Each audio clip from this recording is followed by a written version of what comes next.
Allergies are one of the most common reasons dog owners seek out the assistance of their vet, and they appear to be becoming more and more prevalent in our pets. Now, food allergies in particular can be a challenging issue to deal with in any dog. It really can leave many dog owners feeling frustrated and sometimes really hopeless. And while statistics show that currently around only 0.2% of dogs suffer from true food allergy, which may not seem like a lot, for those doggies who do have food allergy problems, the road ahead can often seem like a really long one. Now, traditional veterinary treatments are focused on allergy testing, medications such as antihistamines and immunosuppressive drugs like steroids, and also those prescription hypoallergenic diets. And while all of these may be helpful and in some cases essential, at least in the short term, seeking out the underlying causes are key in managing any allergy state. So in today's video, let's take a look at some of these causes.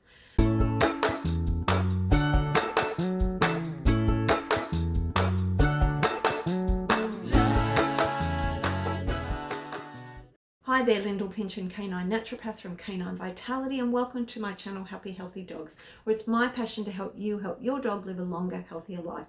If you're new to the channel, guys, please do subscribe and click on that little bell to be notified of my upcoming videos, and thank you for being here.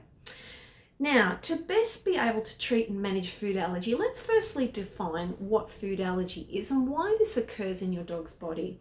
Now, food allergy is one of the most common types of allergies or hypersensitivities known to affect dogs.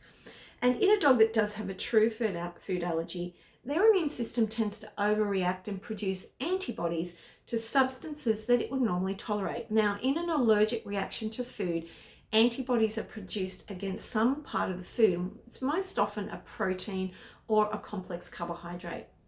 Now, for an allergy to develop, antibodies are required to be produced. So food allergies tend to show after the body's been exposed for long periods of time to one particular brand, type or form of food. Now, typical allergy signs and symptoms could include itchy skin, digestive disturbances such as vomiting and diarrhea, but other subtle other changes can include hyperactivity, weight loss, lack of energy, and even aggression in some dogs.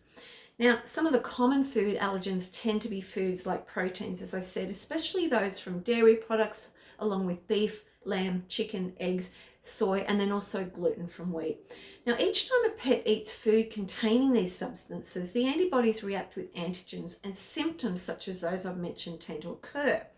Now, the conventional process, for dog owners that do have dogs that suffer from food allergies, as I said, it can often be really a frustrating, challenging process.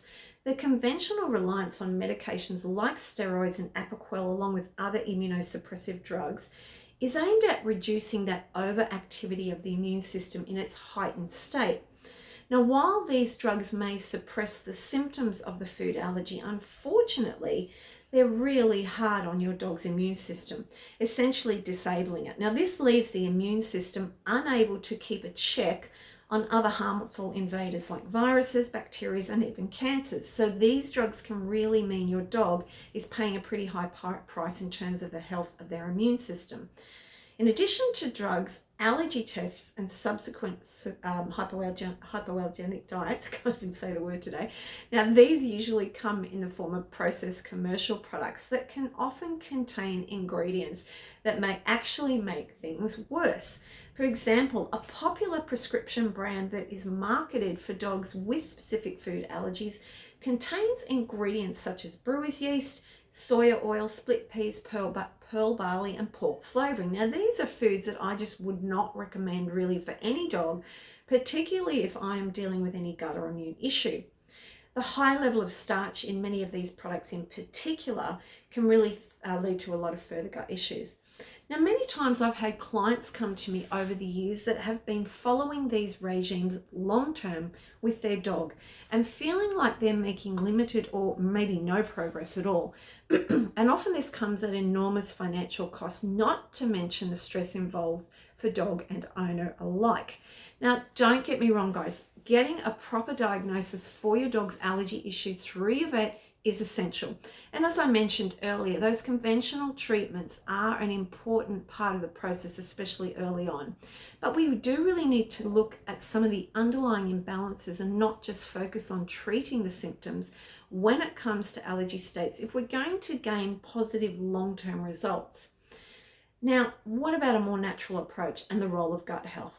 Now, let me first say, when it comes to food allergy, or really any allergy to be honest, the more that your dog's being exposed to that particular food or allergen, the more this will trigger a reaction, which sounds obvious. So ultimately, we need to remove that offending food to allow symptoms to abate.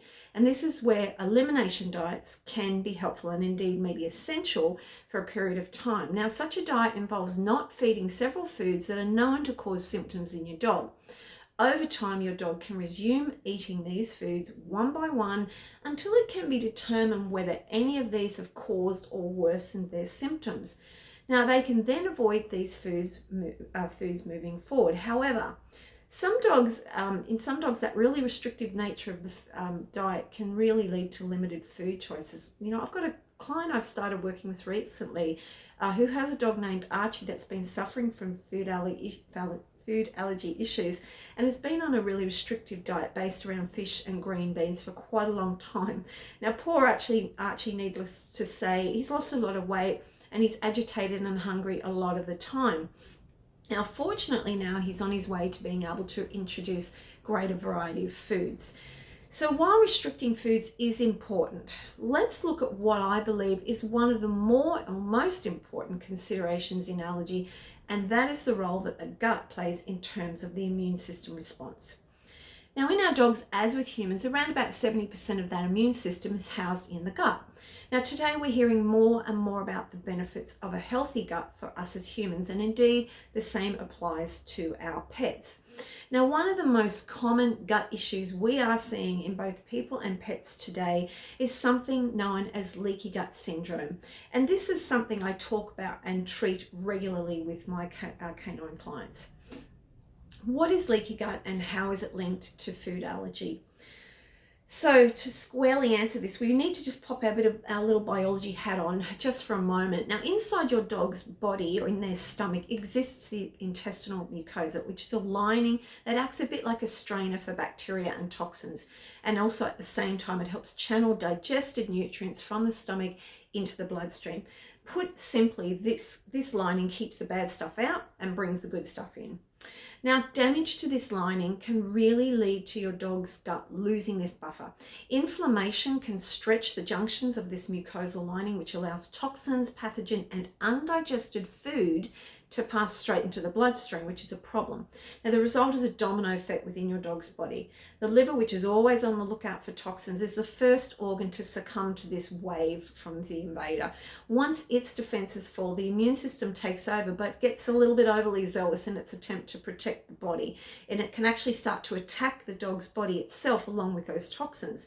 Now, this can not only lead to the development of things like autoimmune diseases, but more importantly, leaky gut can trigger a range of food allergies. Yes. Now, with no way to prevent the flow of this undigested food into the bloodstream, your dog's body may start to view all food as an intruder. Now, this pattern can lead to an array of symptoms, including those skin rashes, inflammatory bowel disease, and aggression.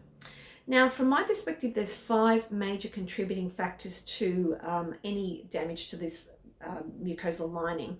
So those 5 factors are vaccinations, processed foods, which can be any type of processed food at all basically, drugs such as antibiotics and steroids, chemical flea, tick and worming products, and stress. Now, a dog might be exposed to one or all of these at various times or all at once. And typically I see dogs that have at least 3 or 4 of these. So you can see it's pretty easy for their dog, that dog to maybe be having gut issues. So how do we treat this? Well, while a full explanation of this protocol really exceeds the limits of today's short video, healing leaky gut really consists of 3 main components, and it's usually carried out, from my perspective, over about an 8 to 12 week period, depending on the dog. Now, firstly, number 1, we really want to remove we really want to be weeding out the garden. We want to be removing the contributing factors that are damaging the dog's gut lining and allow healing to start working. Now, in clients that I work with, I offer natural alternatives to these along with appropriate diet advice and stress reduction. Now, number 2 is repair. Once we've removed all of those offending things, we want to be starting to use nutrients and herbs to heal and reduce the inflammation in that lining, including zinc, digestive enzymes, slippery elm, glutamine, and various other herbs, to give the gut plenty of time to heal and avoid any further triggers. And finally, number 3, we want to feed that garden now we've weeded it, which is rebalancing. Now we've had time to heal and repair over a period of weeks, we want to put back some good healthy bugs into the dog's gut to rebalance their microbiome, which is that little ecology in the gut. Once balanced and healed and re-inoculated with bacteria, we're going to find that the dog's going to be able to tolerate many of the foods that they were not able to tolerate before and not have those allergic reactions in many cases. So as you can see, we really do have a lot more to learn about this whole thing of gut health, particularly when it comes to allergies. And of course, there's no magic bullet when treating these sorts of things, but really we must focus on treating the gut firstly if we're going to look at getting some longer term results and not just aim to treat those symptoms through medications. Rebalancing the body from this perspective is really important. And in the case of really any allergies, it doesn't matter whether it's food, environmental contact, or any type of allergy, this is one of the best places to start. And I believe this is where long-term relief from such distressing problems really lies. Now guys, if you have a dog that's suffering from food or other allergies and you need help, please feel free to reach out to me. I'd love to hear your story and what you've been through and what you've done maybe to get things back on track, or maybe you're in a place where you're stuck and feeling a bit hopeless. So please comment below. If you did enjoy today's video, guys, please give it a thumbs up. Don't forget to subscribe and also share. And if you've got any other topics you'd like me to produce a video on, then please let me know as well. All right, guys, have a lovely day. I'm looking forward to catching up with you soon in another video, but till then, I will leave you be. Have a great day, guys. Bye for now.